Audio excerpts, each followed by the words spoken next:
नमस्कार। मैं world leader forum में आए सभी मेहमानों का अभिनंदन करता हूं। इस फोरम की टाइमिंग बहुत परफेक्ट है।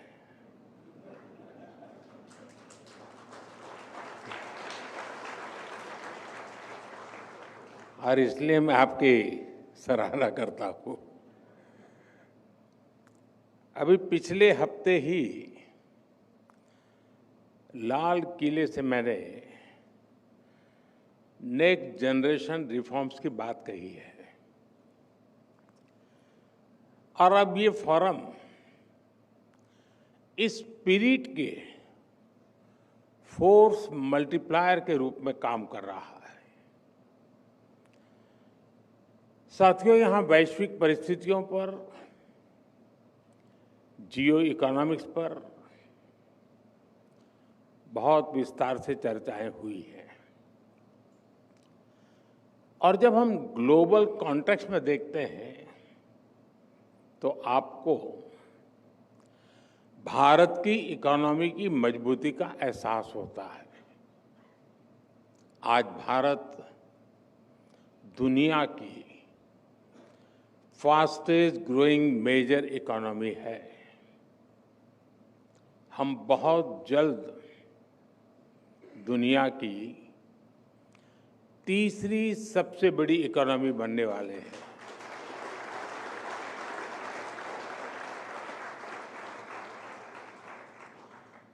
एक्सपर्ट कह रहे हैं कि दुनिया की ग्रोथ में भारत का कंट्रीब्यूशन बहुत जल्द करीब 20% होने जा रहा है।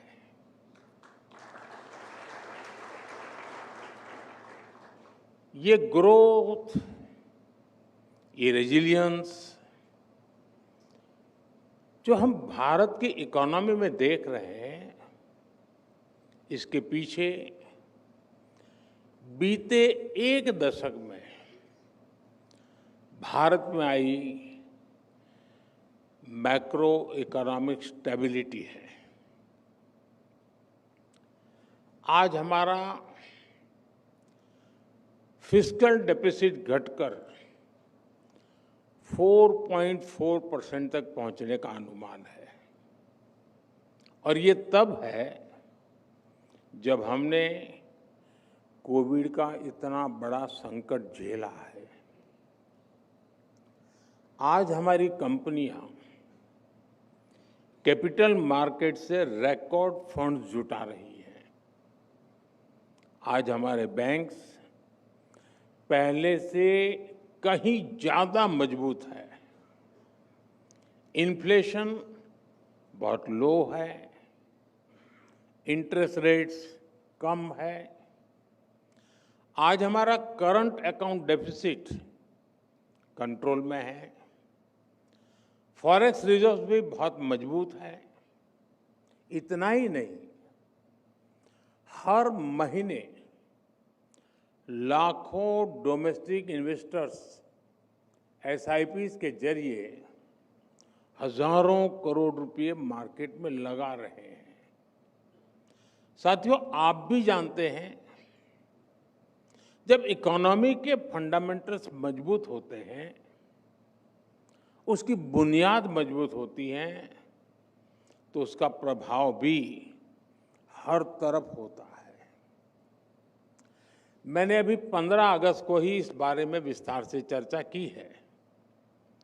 मैं उन बातों को नहीं दोहराऊंगा, लेकिन 15 अगस्त के आसपास और उसके बाद एक हफ्ते में जो कुछ हुआ है, वो अपने आप में भारत की ग्रोथ स्टोरी का शानदार उदाहरण है। साथियों, अभी लेटेस्ट आंकड़ा आया है कि अकेले जून महीने में, यानी मैं एक महीने की बात करता हूं, अकेले जून के महीने में ईपीएफओ डेटा में 22 लाख फॉर्मल जॉब जुड़ी है और ये संख्या अब तक के किसी भी महीने से ज्यादा है। भारत की रिटेल इन्फ्लेशन 2017 के बाद सबसे कम स्तर पर है। हमारे फॉरेन एक्सचेंज रिजर्व्स अपने रिकॉर्ड हाई के करीब है। 2014 में हमारी solar PV module manufacturing capacity करीब 2.5 गीगावाट थी। ताजा आंकड़ा है कि आज ये कैपेसिटी 100 गीगावाट के ऐतिहासिक पड़ाव तक पहुंच चुकी है।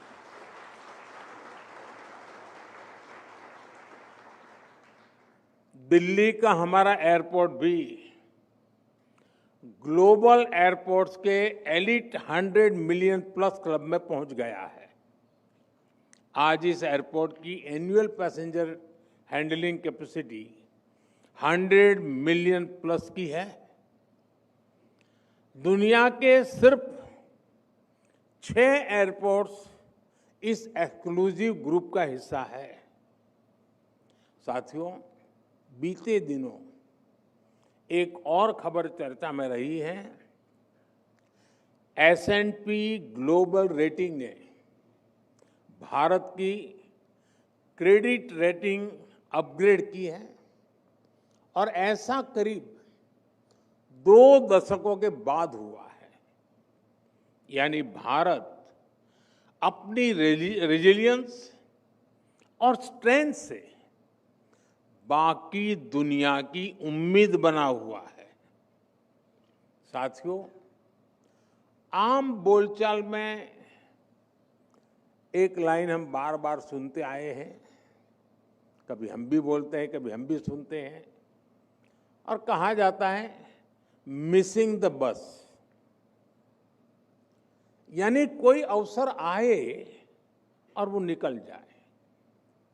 हमारे देश में पहले की सरकारों ने टेक्नोलॉजी और इंडस्ट्री के अवसरों की कई ऐसी बसेस छोड़ी हैं। मैं आज किसी की आलोचना के इरादे से यहां नहीं आया हूं, लेकिन लोकतंत्र में कई बार तुलनात्मक बात करने से स्थिति और स्पष्ट होती है। साथियों, पहले की सरकारों ने देश को वोट बैंक की राजनीति में उलझा कर रखा।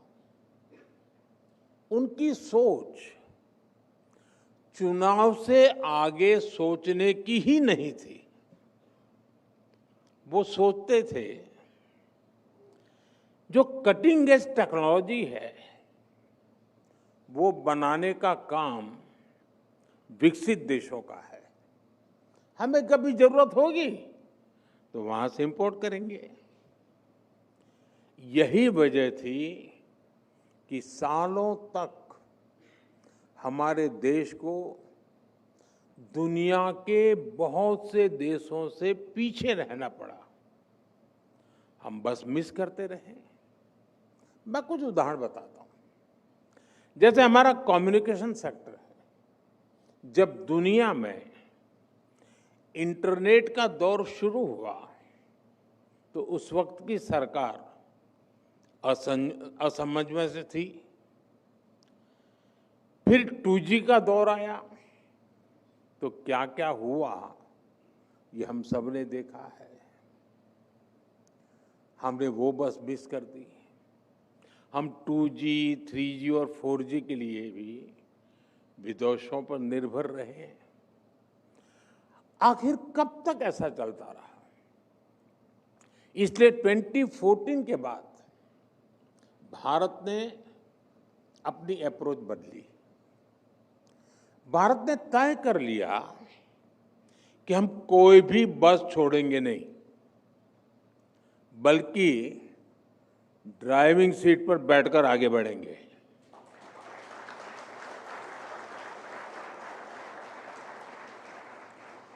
और इसलिए हमने पूरा अपना 5G स्टैक देश में ही विकसित किया।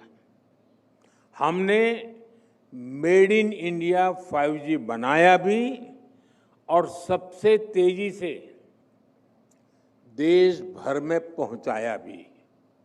अब हम मेड इन इंडिया 6G पर तेजी से काम कर रहे हैं। और साथियों, हम सब जानते हैं भारत में सेमीकंडक्टर बनने की शुरुआत भी 50-60 साल पहले हो सकती थी, लेकिन भारत ने वो बस भी मिस कर दी और आने वाले कई वर्षों तक ऐसा ही होता रहा। आज हमने ये स्थिति बदली है।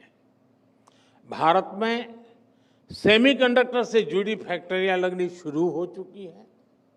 इस साल के अंत तक पहली मेड इन इंडिया चिप बाजार में आ जाएगी।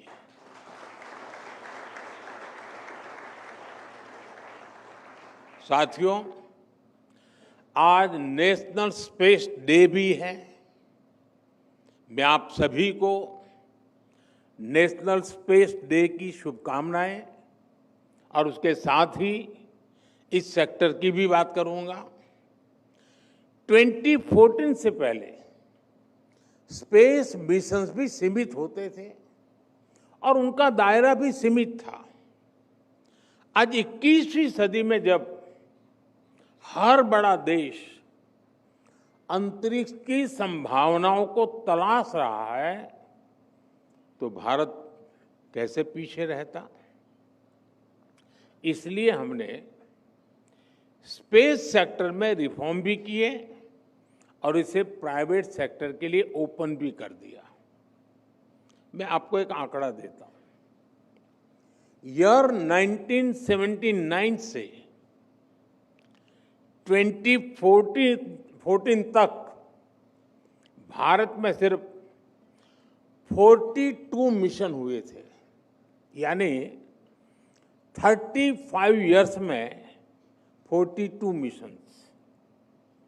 आपको ये जानकर खुशी होगी कि पिछले 11 सालों में 60 से ज्यादा मिशन पूरे हो चुके हैं।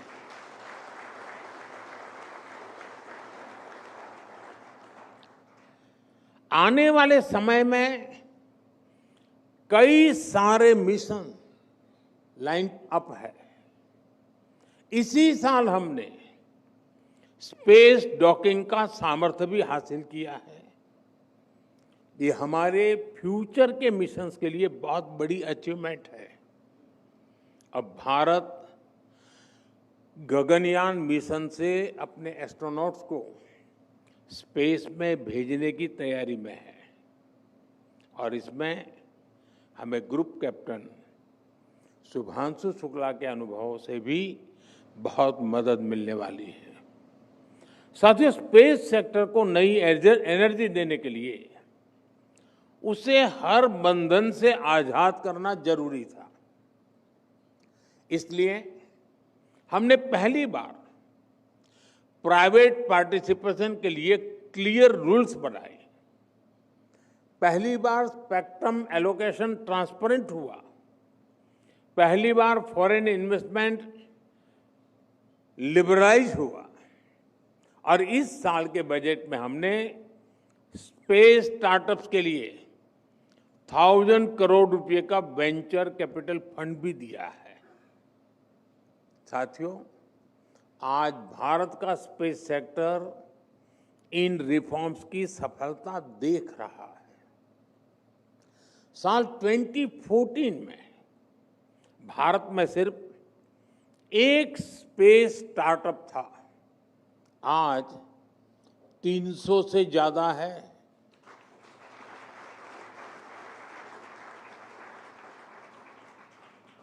और वो समय भी दूर नहीं जब अंतरिक्ष में हमारा अपना स्पेस स्टेशन होगा।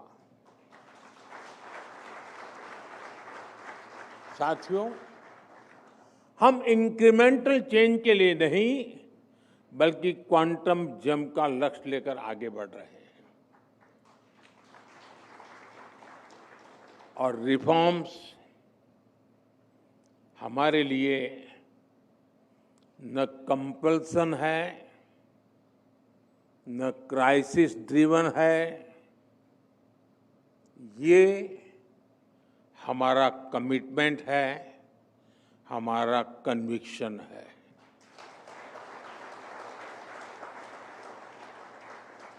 हम होलिस्टिक अप्रोच के साथ किसी एक सेक्टर की गहरी समीक्षा करते हैं और फिर वन बाय वन उस सेक्टर में रिफॉर्म किए जाते हैं। फ्रेंड, कुछ ही दिन पहले संसद का मॉनसून सत्र समाप्त हुआ है। इसी मॉनसून सत्र में आपको रिफॉर्म्स की निरंतरता दिखेगी। विपक्ष द्वारा अनेक व्यवधान पैदा करने के बावजूद हम पूरे कमिटमेंट के साथ रिफॉर्म्स में जुटे रहे। इसी मॉनसून सत्र में जन विश्वास 2.0 है। ये ट्रस्ट बेस्ड गवर्नेंस और प्रो पीपल गवर्नेंस से जुड़ा बहुत बड़ा रिफॉर्म हुआ है।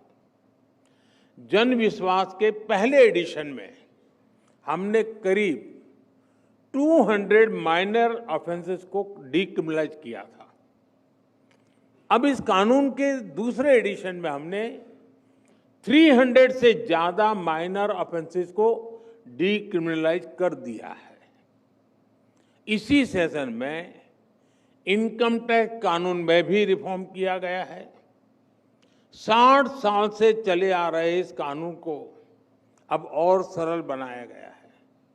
और इसमें भी एक खास बात है, पहले इस कानून की भाषा ऐसी थी कि सिर्फ वकील या सीए ही इसे ठीक से समझ पाते थे, लेकिन अब इनकम टैक्स बिल को देश के सामान्य टैक्स पेयर की भाषा में तैयार किया गया है। ये दिखाता है कि नागरिकों के हितों को लेकर हमारी सरकार कितनी संवेदनशील है। साथियों, इसी मॉनसून सेशन में माइनिंग से जुड़े कानूनों में भी बहुत संशोधन किया गया है। शिपिंग और पोर्ट से जुड़े कानून भी बदले गए हैं। ये कानून भी अंग्रेजों के जमाने से ऐसे ही चले आ रहे थे। अब जो सुधार हुए हैं वो भारत की ब्लू इकोनॉमी को, पोर्ट लेड डेवलपमेंट को बढ़ावा देंगे। इसी तरह स्पोर्ट्स सेक्टर में भी नए रिफॉर्म किए गए हैं। हम भारत को बड़े इवेंट्स के लिए तैयार कर रहे हैं। स्पोर्ट्स इकोनॉमी के पूरे इकोसिस्टम का निर्माण कर रहे हैं। इसलिए सरकार नई नेशनल स्पोर्ट्स पॉलिसी खेलो भारत नीति लेकर भी आई है। साथियों, जो लक्ष्य हासिल कर लिया उसी में संतुष्ट हो जाऊं, इतना करके बहुत हो गया, मोदी आराम कर लेगा, ये मेरे स्वभाव में नहीं है।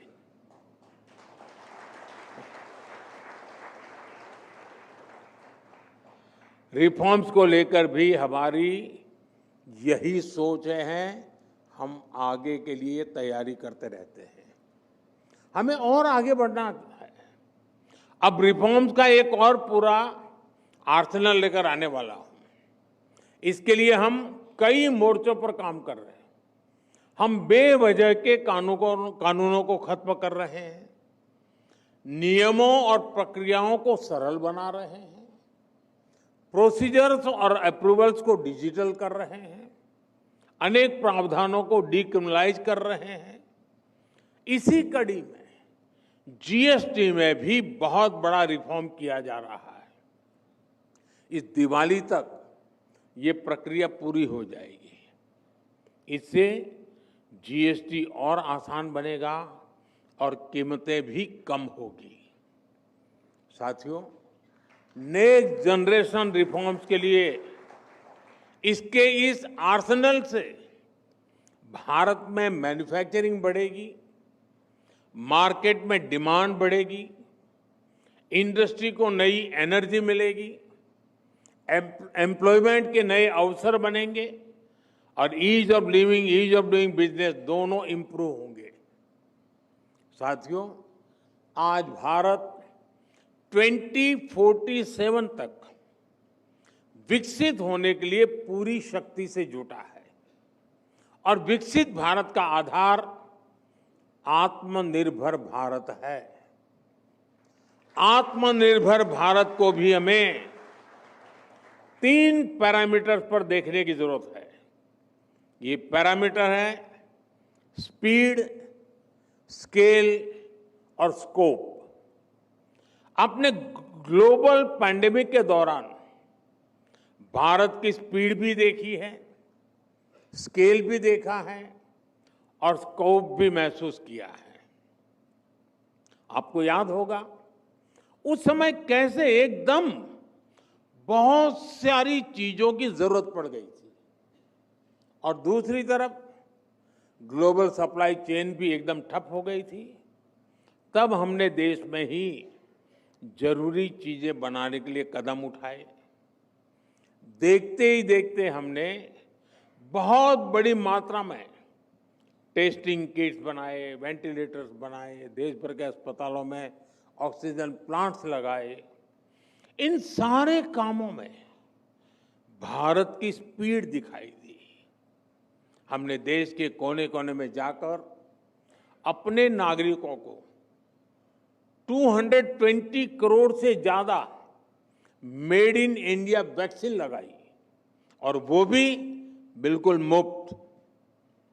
इसमें भारत का स्केल दिखाई देता है। हमने करोड़ों लोगों को तेजी से वैक्सीन लगाने के लिए कोविन जैसा प्लेटफॉर्म बनाया। इसमें भारत का स्कोप नजर आता है। ये दुनिया का सबसे अनूठा सिस्टम था जिसके चलते रिकॉर्ड समय में हमने वैक्सीनेशन भी पूरा कर लिया। साथियों, ऐसे ही एनर्जी के क्षेत्र में भारत के स्पीड, स्केल और स्कोप दुनिया देख रही है। हमने तय किया था कि 2030 तक हम अपनी टोटल पावर कैपेसिटी का 50% नॉन फॉसिल फ्यूल से जनरेट करेंगे। ये 2030 तक का लक्ष्य था। ये टारगेट हमने 5 साल पहले इसी साल 2025 में ही अचीव कर लिया।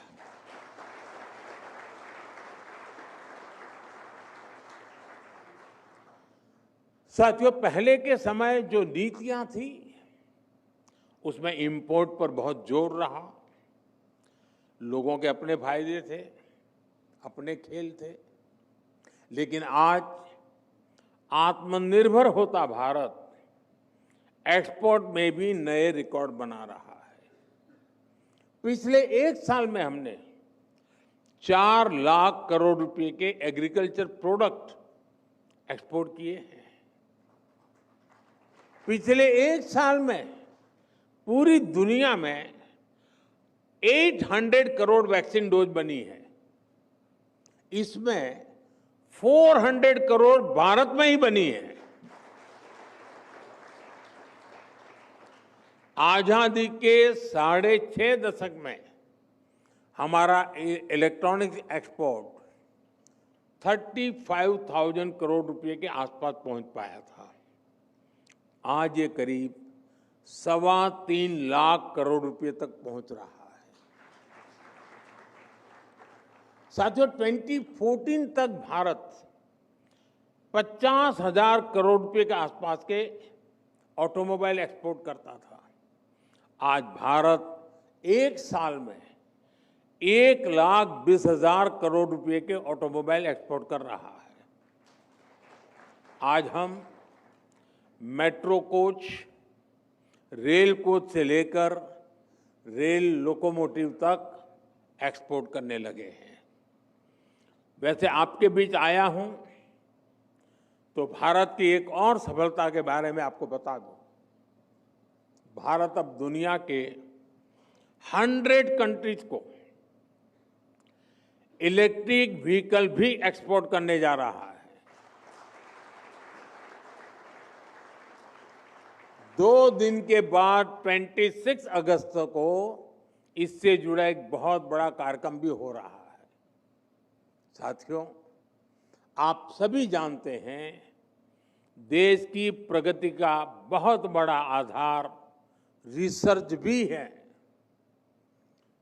इंपोर्टेड रिसर्च से गुजारा तो हो सकता है, लेकिन जो हमारा संकल्प है वो सिद्ध नहीं हो सकता।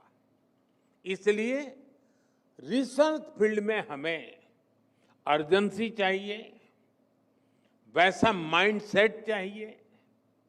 हमने रिसर्च को प्रोत्साहित करने के लिए बहुत तेजी से काम किया है।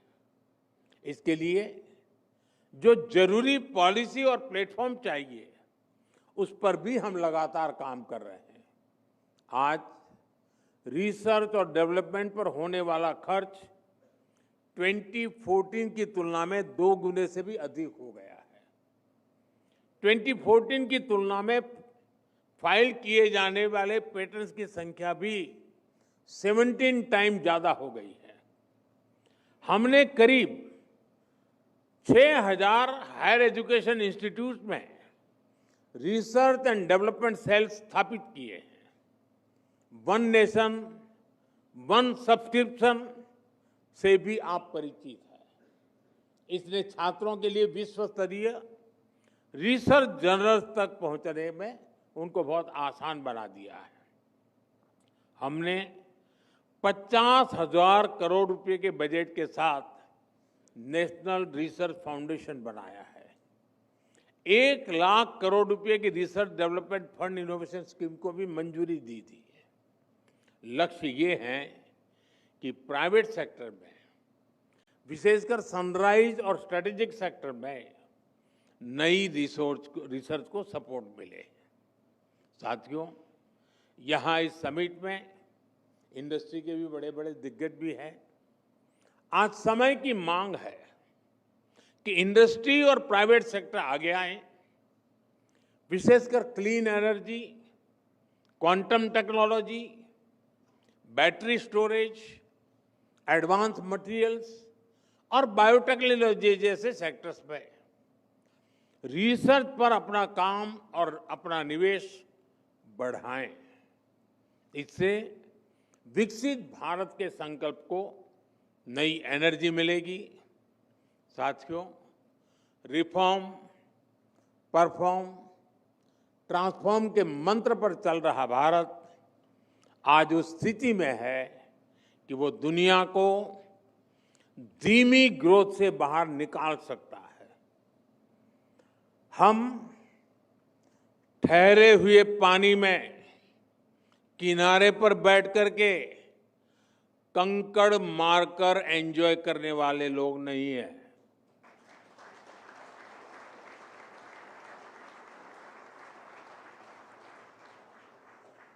हम बहती तेज धारा को मोड़ने वाले लोग हैं। और जैसा मैंने लाल किले से कहा था, भारत समय को भी मोड़ देने का सामर्थ्य लेकर चल रहा है। साथियों, एक बार आप सबसे मिलने का मुझे अवसर मिला, इसके लिए मैं इकोनॉमिक टाइम्स का आभार व्यक्त करता हूं। आप सबका भी हृदय से बहुत बहुत आभार व्यक्त करता हूं। बहुत बहुत शुभकामनाएं देता हूं। धन्यवाद।